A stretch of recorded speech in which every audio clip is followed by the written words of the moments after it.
My name is Giovanni Gherdovich. I am a computer programmer. I work at SUSE. And today we are here for tracing systems. Observe your system with perf, Ftrace, EBPF, and Systemtap. Before we go into the matter at hand, just a quick shout out to the fact that SUSE is hiring. So if you are thinking about a career move or just curious to see what is there, this is the website with our job listings. So I organized the talk with these bullet points before we analyzed and compared the different systems I want to present you. I will begin with some motivations. Why do we want to do this? What kind of people are interested in tracing, in observing closely what the whole operating system is doing. Then I will introduce this important concept of trace points, which is probably the basics of tracing, and also the reason why it is not easy, is not straightforward, because we need to know where the trace points are, and most importantly, what is their application, how should we use them, and it's not always trivial. If you are not an operating system developer, you are an application developer, you don't necessarily know how the operating system works internally. Then I decided to present you these four tools: perf, Ftrace, EBPF, and Systemtap. There is one notable missing, is LTTNG. Somebody might have heard of it. I'm less familiar with this one, so I left it out, and also I didn't want to go too far and too wide. Those are considered among the people who work in the domain of performance analysis and kernel development as the principal tools, also because they are built into the kernel, so they are they are made for this task, and there is a kernel infrastructure that supports their working, except for Systemtap, which is external to the kernel tree. I'm sorry.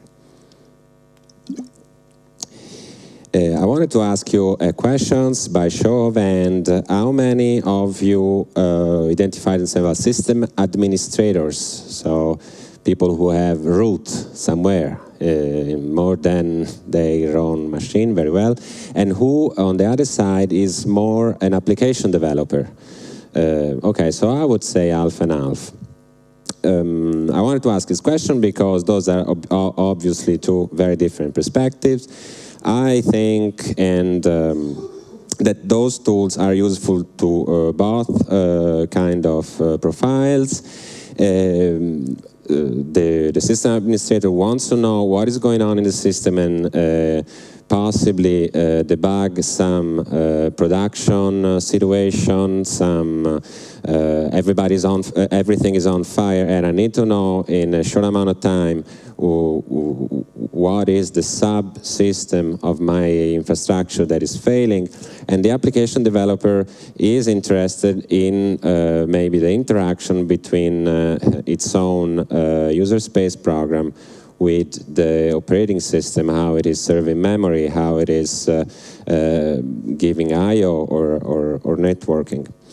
And but now I have to, this is a bit of a bummer because those tracer requires root access to the machine. And the reason might seem a bit unfair. So why me, developer, cannot investigate on my own something that is going on, not necessarily in the production server, but sometimes even in the developing machines, I would like, without requiring all the permission and ask to the boss or the boss of the boss if I can get root, I would just like to know why our regression testing is so slow. So I would like to see how is the file system behaving or whatnot. And I was in such a situation before joining SUSE. I recently joined SUSE this year in 2016. Before I worked at a French company called Amadeus, and I was a release engineer. And on our testing infrastructure was administered by not us, not our team, because the organization of this company was very large. So there were the site reliability engineer, the sysadmin, and you were just given one powerful box for a group of 20 people, and that's it. And if you want to see what's going on there, you need to ask to go through bureaucracy. But the reason those tools are not available if you're not root is very simple. Perf, Systemtap, and Ftrace, and EBPF let you inject code into the kernel. So the basic mechanism is simple and straightforward. You have some place in the kernel you're interested in, and this is a trace point that can be, I don't know, a syscall open. And you want to associate a handler to that syscall so that every time a file is open, your tracing code is executed. But this code that perf let you inject will run in ring 0, which is, will have access to the kernel memory, kernel address space. So this thing, you cannot let anybody do it, and you need to put some restriction. It is not an absolute, so there are some functionality that are available to user space, to users, and without requiring root, and more are coming in the future. But the main, I will assume root. For this talk, I will assume root and be done with it. I will not consider the security implication of tracing. There have been CV in the past filed, but it's for the interest of this talk, we will just imagine ourselves all to be root. So why do we want to trace the kernel? We might be kernel developers. We might want to debug the kernel. And this is not the majority of the case, but in fact, those tools were, I have to say, primarily developed by people who wanted to debug the kernel, because the people who write the tracers are the kernel developers, so they think to themselves in some sense. And only if some, let's say, sysadmin who is also running some blog or a very well-known public speaker who go out and disseminate documentation, example, recipes to how to use Ftrace or how to use perf. In the past, this thing has not happened very much, and so those tools have remained into the sphere of kernel developing, more or less. Then we might want to troubleshoot a system in production, and we might be given a short amount of time to do it, or we might do performance analysis, which is my case. In the team I am at SUSE, we tackle performance bugs, so we run a testing grid looking for regression in the different kernel releases, and when there is something that consumes more memory or goes slower, we have to go and see why, and we use those tools. So what are those trace points? I refer with this loose term, trace point, to two different concepts. One are the properly called trace points, which are somehow official places in the kernel, standard, let's say, places in the kernel where, which are in some sense maintained. If, and even more so, obviously, if there are very well-known tools that attach to those functions in the kernel. And so there is a lot of care if somebody, I don't know, you cannot rename a trace point, otherwise all the tools don't work anymore because they look for a function that doesn't exist. And there was a case in the past, I remember an episode of a monitoring tool called PowerTop that used to need a trace point from Ftrace, that the Ftrace developer wanted to change his design and he couldn't do it because there was, he wanted to do it, but Linus Torvalds said, no, this is a regression and you don't do that because you're breaking user space. On the other side, K-probes, this is a plural of K-probe, kernel probe, is a mechanism by which you can attach to whatever function you want. Not just the trace points, but whatever function is in the kernel. And at that point, you are somehow on your own in the sense that if you are building your own scripts on attaching to this K-probe, this function that you like very much, you are somehow, it will work the first time when you write it, but 3 months later, 6 months later, after 2 kernel releases, somebody might have decided that they don't want this function anymore, they want to merge with another function, change the name, and it doesn't work anymore. So this is the difference, and if you have the choice, you should stick to the trace points. This is our, probably it's more of a backup slides that I will pull up at the end if I have time. But these are, this is what a trace point look like. They have, you see, for instance, the first one, block, colon, block, RQ insert. Block, RQ insert is the name of the tracing function that is into the kernel. Block is an identifier that mnemonically let you know that we're talking about file systems. And if you actually grep for block underscore RQ underscore inserts, you will find a function called trace underscore block RQ insert, and that is the handler, the trace point handler that, so you will just pull up the kernel source and you will see where this trace is located. And so this is a long list of notable trace points that I will not read aloud because it would be terrible, but maybe later if I have more time. But this is to say that kernel tracing at some point require you to be somehow familiar with the kernel function. Of course, the name will let you imagine what these do. For instance, there are the family of trace points syscall, which are all the syscall, and then you will have scad colon scad process exec, and this is when a process starts execution. So there is some intuition that can help you, and I encourage to look to explore this the list of trace points that I will show you later how to obtain, but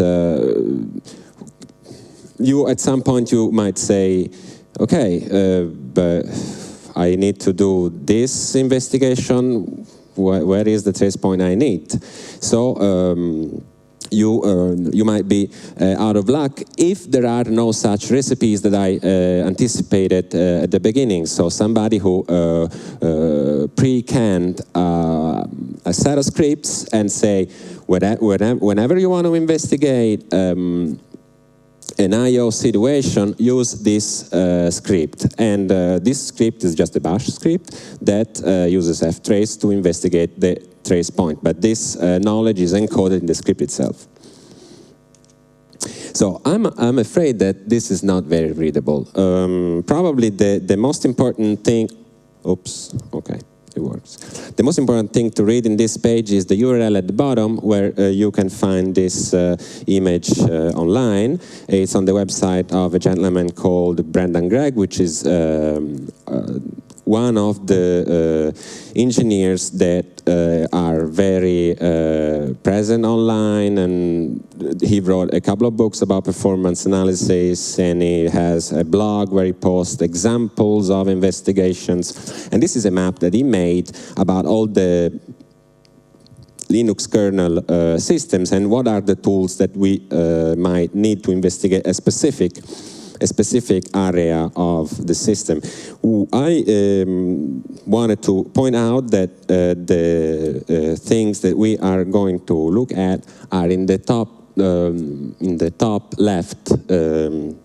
I don't know if the mouse. Yes, around here. So here, no, sorry, here we have perf, Ftrace, Systemtap, LTTNG that I said I'm not going to talk about, but we are at this level between the system call interface, and we can also have a look at user space. But these tools are, as I said, very powerful and can even go farther than this narrow area that they seem to belong to. So let's start talking about perf. Here I write perf and perf events. Perf is a user space tool. It's something that probably your distribution has already packaged. So you are on Debian, you do apt get install perf. You are on Fedora, you use yum. It's a user space program. Perf events is a kernel subsystem. It's the corresponding infrastructure that will give the user space tool all the information that it needs. Even the user space tool lives inside the kernel trees. So it is if you git clone the Linux tree, you will find it under tools/perf. Its maintainers are Ingo Molnar and Peter Zylstra, not sure how it's pronounced, and two very prominent kernel developers, and it supports CPU performance counters. CPU performance counters are a very special thing that the CPUs gives us, and I will show you how interesting those numbers may be. Software events, trace points, K probes that I mentioned before, and U probes, which are let's say the user space correspondent of K probes. You can put a breakpoint in some user space program, as you usually do, but at that point, the handler is managed by the kernel, so it can be interesting. Then there is this option flag to the man program that I discovered recently, -k. I don't know if you have already seen it. It's like -k as in keyword. So if you do man-k perf, it will show you all the man page that have something to do with perf, that have the word perf inside. Very useful. And there are, if you want to enjoy perf to its full power, to its full functionality, you might need to build the kernel with specific configuration enabled. You know that when you build the kernel, you go inside your Git tree and you do make, you will have a file called .config, and inside this file are the configuration options for your kernel, and there are a few things that are needed for perf, specifically, if I remember correctly, for some scheduler events, or maybe more. But keep in mind that the thing that I show you might be different on your kernel because you haven't the appropriate build. And by the way, if you want to check this, I forgot to write this down, but maybe somebody doesn't know this little trick. You can have the configuration with which your kernel was built under /proc/config.gz, and you will see how it was built. It's useful to see what you have at hand. If you do perf help, you will have a long list of sub-commands. These are not all of them. They didn't fit in the. That didn't fit in the slide. This is it's interesting. Perf bench is can launch different benchmarks, so that perf is an observability tool. It lets you see things that are going on in the operating system. You might want to have something going on so that the measurement you make are something is moving, okay? And bench launch a memory-intensive program, a CPU-intensive program. You can choose between a few of them. Then there is this KMM is for memory-related things. KVM, perf is KVM enable, the kernel virtual machine. List is very interesting. We're going to look at this later. And list actually will give you the list of all the events that your perf instance can listen to. Those can be hardware events. As I said, CPU performance counters are something built into your CPU that will count cache misses or branch miss prediction. And you can have the list of all hardware CPU performance counter that your perf can listen to. Then the list of all trace points, they are all in the output of perf list. So perf list, grab trace point, you get all the trace point the perf can listen to in your own build. Perf record, very interesting. Going to look at an example of this. A record is a sampler. So perf record will perf record and then a command, or perf record and -A for all. You will listen to all the system, and it will sample. It will sample events and then save it in a file. With report, you examine the file. Sched, information about the scheduler. Script, very interesting commands. Script, I said that with perf record, you save all this information inside the file. With the perf script, you get it back. And so you can text process these things, or there are Python and Perl bindings to analyze this information. Perfstat will let you count the events. So a little less information, but nonetheless interesting. Perfprobe, you can install probe with perfs, probes, kprobes, and uprobes. So this is a small example. So perf record -A for recording the whole system, and I am giving it a command, sleep 5. So I will record my whole system for 5 seconds. And then I hit, enter a perf report, and the output, what do I have in the output?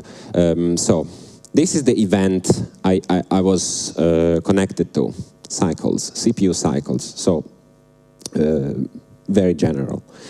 And there are a lot of events, like many, more than 1 billion and something. And unfortunately, I didn't have debug symbols on this machine, so we are not going to have a nice function names here. But the machine was mostly idle. You can see the swapper process, and then I was playing some music, Emacs things. With perf script, I get the content of the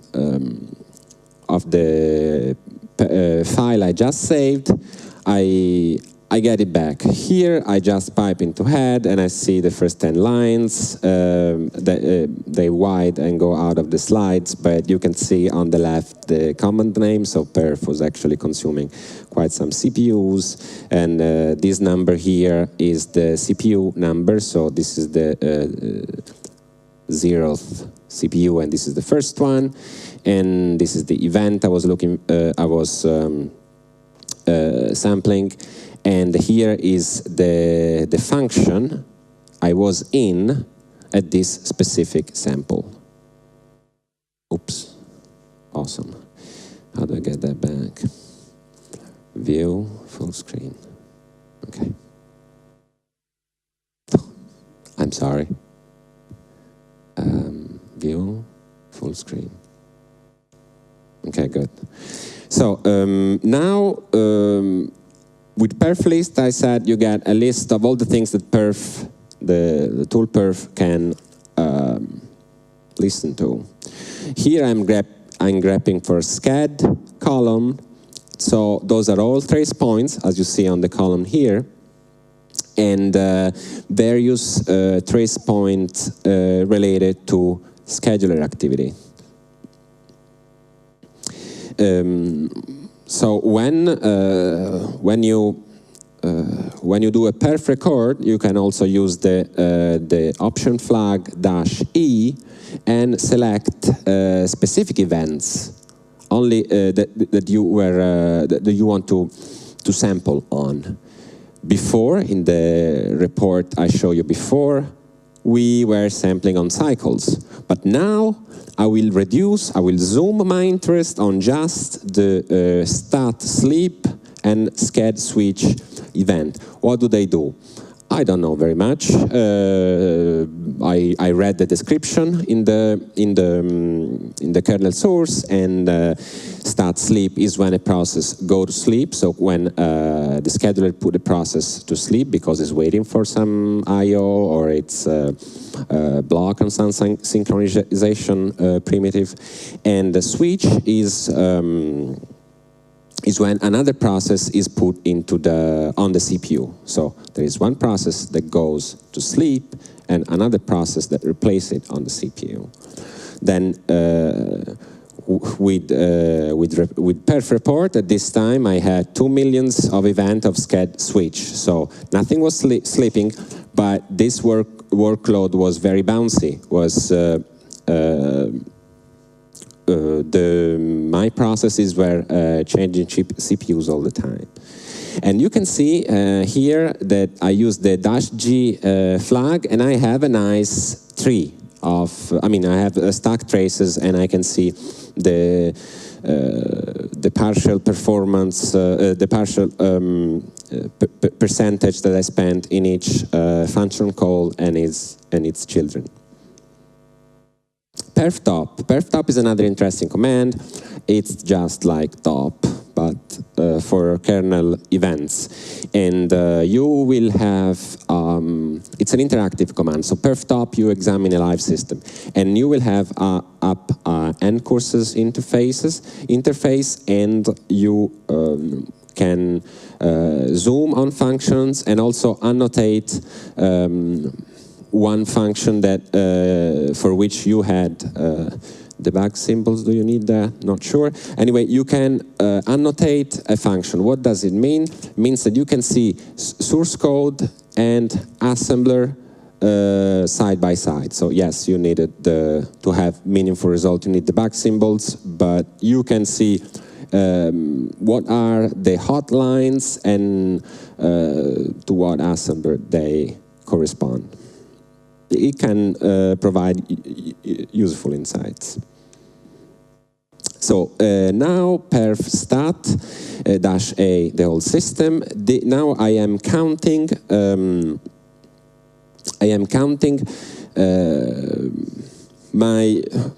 A set of event. Perf choose to show me this set of event. I have context switches, I have CPU migration, I have page fault, cycles, how many cycles. Then something is not supported. This depends very much on the CPU. This was an Intel x86 Broadwell, I believe, and this stalled cycle from 10 for some reason in that specific model is not supported, and so I don't have the number here, but I can count branch misses or so on. It's important to realize that those hardware events are, we have to trust the CPU.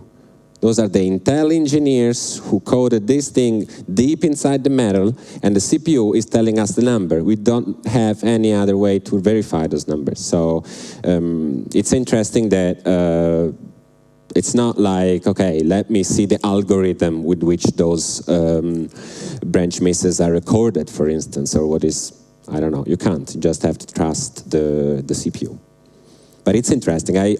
Before seeing this, I didn't know you can actually know how many branch misses. And you have another option flag, -d, for detailed, and you can give more of them, like -d, -d, -d, more, like up to 3, I believe, and you get more information. You get cache misses for the caches. So you have perf chooses to give you the L1 cache and the last level cache. Those in the middle, you don't get them because they are not as relevant for a quick glance of what's going on as the first level and the last level of the CPU caches. This is another interesting subcommand called scad. With scad record, it's similar to perf record. This is perf scad record. With this subcommand, I record scheduler events. And then with perf scad map, I get this ASCII visualization of the history of my CPUs, what they were doing. You can see that here I have 4 lines, 1, 2, 3, and 4, because this machine has 4 CPUs. So you will see that it tells you that a dot means the CPU was idle. So there was the swapper process, PID 0, and with A1 we have RCU SCAD, some RCU thing, RCU read copy update, and the star means when the event happened. So if you, for instance, here I begin to be, the swapper process is scheduled on this CPU, the event is here, but the process stays on the CPU for long. Or so the star means there is a change. So like for at this star here, A0, which was this thing here, got scheduled on this CPU. Then we have another star because A0 went away. Then it came back. Then it went away again. So this is very detailed information. You can see that the timestamps are how much apart, microseconds between each other, and so this is actually the fine grain, very fine grain that you can get from perf. And then there is another interesting thing you can have. This is not strictly with perf, but with all the several tracers. Probably some of you. Did any of you saw those kind of diagram called flame graph, maybe on the internet? Still, Brendan Gregg popularized those diagrams, and they are very insightful. So what's going on here? This diagram is made with a Perl script that you can get from the GPU, the GitHub account of Brendan Gregg, and it processes the perf.data file that you have out of perf, and it takes stack traces, and it sorts them alphabetically at each level so that they can get merged, which means that here I have HTTPD, and it's the entry, the top level stack, top level function of this process, and this process called clone a lot of time because there were many requests. So this, we can imagine that this width here is how many function calls. And then this is how many of those light yellow called on their turn clone. So the x-axis is population. It's not time. There is no time that goes from left to right. It's stack traces all merged together, just to have an idea of where the CPU is spending time. This, I just want to mention this because I see that we're running out of time. And of CPU analysis. Up to now, we have only investigated things that were on the CPU. But if the scheduler puts a process to sleep, it disappears. We don't see it. So sometimes we want to investigate why a given process was sleeping for so long. But this sleeping doesn't produce any event that perf can see, except for when it goes to sleep. So there is a clever way to use the scheduler event sleep and the event switch, which is when a process replaces another on the CPU, to infer which ones were the process that slept and for how long, and so we can start asking why.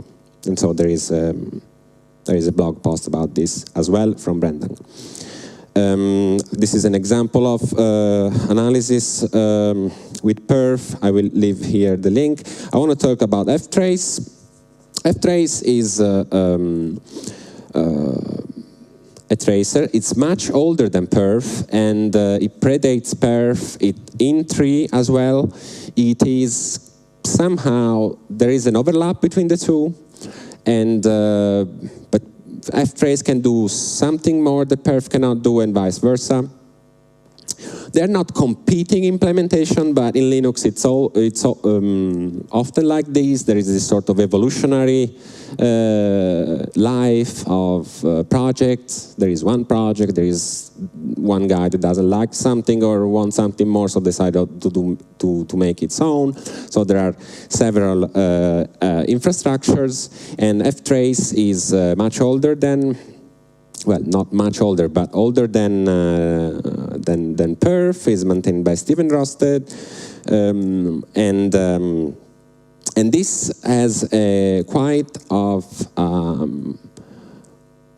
weird way to you interact with this tool by writing on files.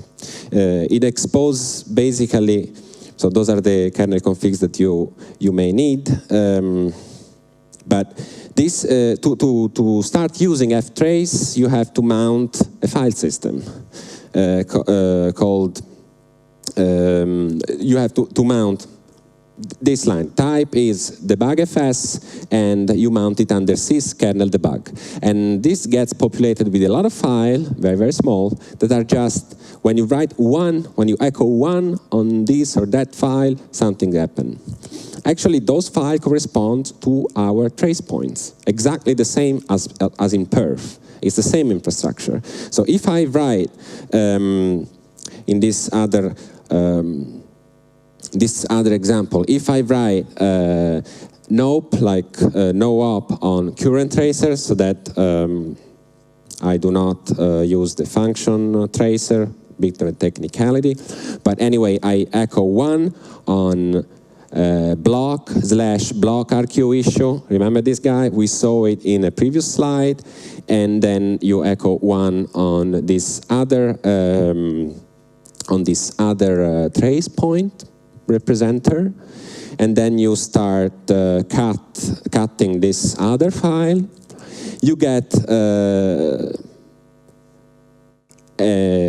the activity of the system. At that time, I was copying a file from one location to another with DD. So you see a lot of DD activity going on.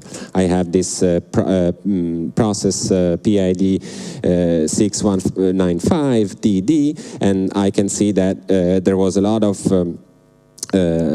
file writing going on.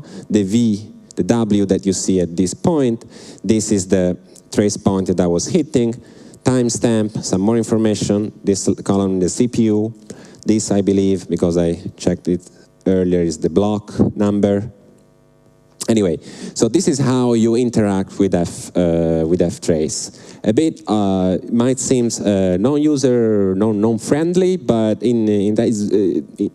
on the other side, it's very practical if you can manage this with bash scripts. You write on file, read on file, awk, and sed, and so on. You can process all this information. But anyway, you have to know about block RQ issue. Block RQ complete. How do I know that those two trace points are responsible for initiating and terminating I/O? If I'm not a kernel developer and I'm not very, very passionate about the Linux kernel, I might not know it. And that's where Brendan Gregg comes to help again, because he has a repository called perf tools. Bit of a confusing name, because perf tools here stands for performance and not for the perf tool that we saw earlier. Performance tools, generic performance tools, those are all bash scripts that use Ftrace. But now you have an operating system and performance expert, which is this gentleman, Brendan Gregg, who wrote those scripts. And now when you want to measure page cache hits versus misses, you just use this cache stat script. And if you're curious about which, I mean, we can even reverse this. We want to learn about trace points. We want to learn what do they do. We go into this repository and we see that if we want to learn about trace points related to I/O, we go and read I/O Snoop, which is what I did to get the example before. I also don't know. This is an experience I made in the last few months. This is also new territory for me, so I have to learn things where I can, and this repository of scripts is very useful for this purpose.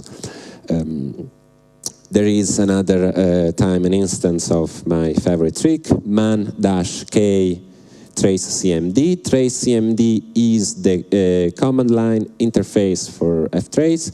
It's less expressive than Ftrace itself, but at least you have some more user-friendly interaction with the tool, and there is also a GUI made by the very same developer called Kernel Shark.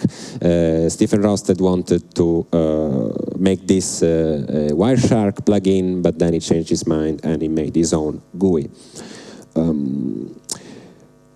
I am running out of time, so I would like, and this is, I'm almost done, because the other two tools, EBPF and Systemtap, I know very little about them, and I have just one slide for each, but I want to make sure that I give you a few pointers to learn more about this topic, and I have already mentioned Brendan Gregg about 15 times, so you understood that this is a key figure in this landscape. There is also this website called lwn.net, linuxweeklynews.net, and at this page is the index of kernel-related articles since the beginning, I guess, at least back 10 years from now. They are all organized by topic, so you can go to this index and you will have a great amount of information about what is going on, what are the latest merge in the kernel, and those articles are not just copy-paste of an email from the Linux kernel mailing list, but those are from kernel developers that take the time to write an article and explain as in a very accessible way what they are doing to the kernel. And Stephen Rosted wrote several articles, like 3 or 4, about Ftrace and like debugging the kernel with Ftrace, because this was his goal, to debug the kernel. But as a sysadmin, you can use Ftrace to see what's going on with the network, for instance, with the net trace point. So I wanted to give this pointer. It also wanted to mention that LWN is, so this article are completely accessible. They come to paying subscriber 2 weeks before. So if you have all access to article older more than 2 weeks, which is the vast majority, of course, but LWN lives on subscription, and if you are into these kind of things and have a source of income, or you or your company want to support the website, it's a key resource for this sort of things. EBPF, Extended Berkeley Packet Filter. I want to say very few things about that because I never wrote an EBPF program yet. I am very curious and I want to do it soon. BPF has been in the networking stack for a very long time and is the base, the foundation for TCP dump. Extended Berkeley Packet Filter is an enhancement to this virtual machine that is in the kernel, and it's a small virtual machine with this machine language very similar to assembler. It has a few registers and so on. But what is the key takeaway from eBPF? As I told you at the beginning, when we do tracing, we are injecting code that we wrote into a live system. We are just changing the kernel at runtime. And this has dangers, because we could put an infinite loop there, and the kernel is just done. And so eBPF statically analyzes the programs that you send to it, and it doesn't allow you to write loops. It doesn't allow you to write more than 4,096 instructions, and so on. So there are safety guarantees that make eBPF more secure and also more lightweight, because the program cannot run for long. They have a limited length in the number of instructions that they can take, but also it compiles to machine code. Sometimes you will hear that it's JITed, just-in-time compiled. It's absolutely true.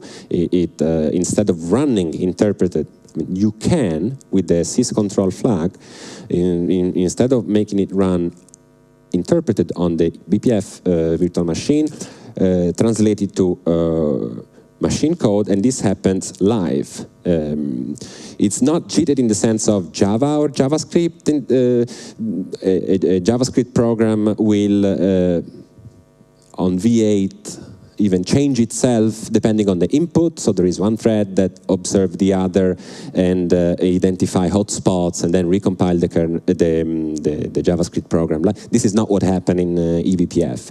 Here, GIT means that you produce machine code from user data, and it's not a loadable kernel module. This is the sense of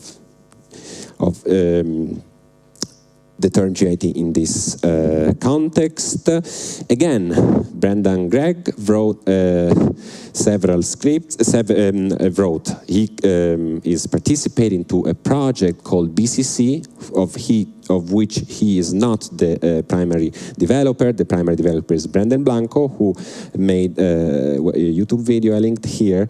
And BCC, Berkeley Compiler Collection, is a tool to let you write eBPF program in a more friendly way. In an eBPF program, even the referencing a pointer is not allowed, because you can only access memory that is data that is on your stack. So there are programs that are a bit tricky to write. There are examples in the kernel source tree, because eBPF is in the kernel and it's well documented, but it's a bit hard to get right. So this BCC is a set of tools meant to let you write more friendly eBPF programs that I wanted to mention. Systemtap. Systemtap is probably the older of them all, and it's also the most powerful in sense of expressivity. But when you have great powers, you can do great damage. And when you write a Systemtap script, it's very easy to crash a machine, because you just, you can, example, infinite loop or whatnot. This is to say that Systemtap is extremely useful because it lets you do anything. It even The main developer of Systemtap gave a talk at FOSDEM in 2016, this year, last February, in Brussels, and the topic was how to do kernel live patching with Systemtap. So you fix a CVE, you fix a security vulnerability, it's an hack. Systemtap is not made for that, it's made for system analysis, for performance investigation. But the expressivity it has lets it, you can write your, these particular classes of vulnerability can be fixed live with the Systemtap program. So you have your machine patched without rebooting. This is already available in the kernel. Live patching is a long-running topic, but the fact that you can do it even in Systemtap is at least interesting. And so this is what the Systemtap script look like. You have very simple syntax. Probe is the keyword.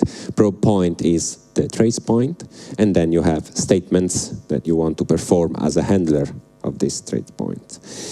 This is an overview of what I just said. Perf, robust and reliable, limited flexibility. Ftrace is available on a lot of kernels. EBPF is safe, low overhead, not very easy to program. Systemtap, best programmability, and overhead can be hard to predict. I gladly accept questions. It's almost lunchtime. I'm sorry I was a bit longer than I expected. Any question? Yes.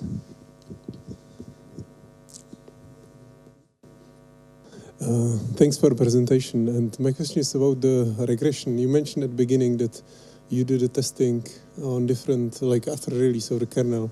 So could you describe how you do it? What's the benchmark and how you actually compare so much data? So how you actually pick and choose what to compare and how you compare?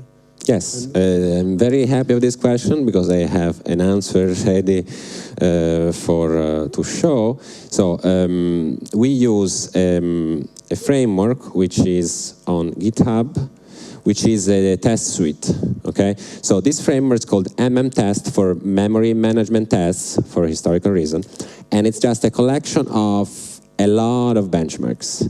Like there are benchmarks for file systems, there are benchmarks for synchronization primitives, there are benchmarks for, so it's about 200, 300 benchmarks, I believe. And we have, like most development shops, we have an automation robot that runs those benchmark against the kernel that we want to test. So very often mainline, and then the SUSE Linux, the SLI kernel, and so on. And so your question is how do we choose the benchmark, or how do we compare the results?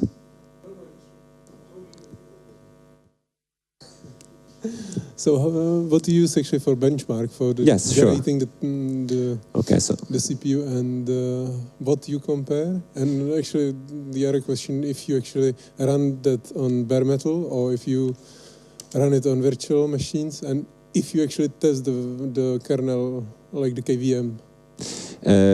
We are not very good at the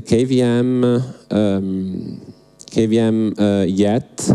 But we have a running project of getting good at that because it's one of the blind spots of our team. So virtualization, we're getting up to speed. So at the moment we are running our test. We're not testing KVM, but not very much. There are other teams that do virtualization, but sometimes things slip under the hood, and we are unaware of things that happen and surprise us. So here you will find the framework, and somewhere, I believe yes, basically it's in Shellpacks. You will find, for instance, this is FracMine is a benchmark. Those are all benchmarks. Futex Bench, Futex Way. There are a lot of them, and we download them from. We have an internal mirror for them, but they are most of them are industry standard benchmark for the good or the bad, because some very well-known benchmarks are not very well designed. Sometimes we find bugs in the benchmark themselves, but it's industry standard benchmarks, and we keep this repository continuously up to date. We look out in performance mailing list. When something comes up, we try to get it into the grid soon. Okay, thank you.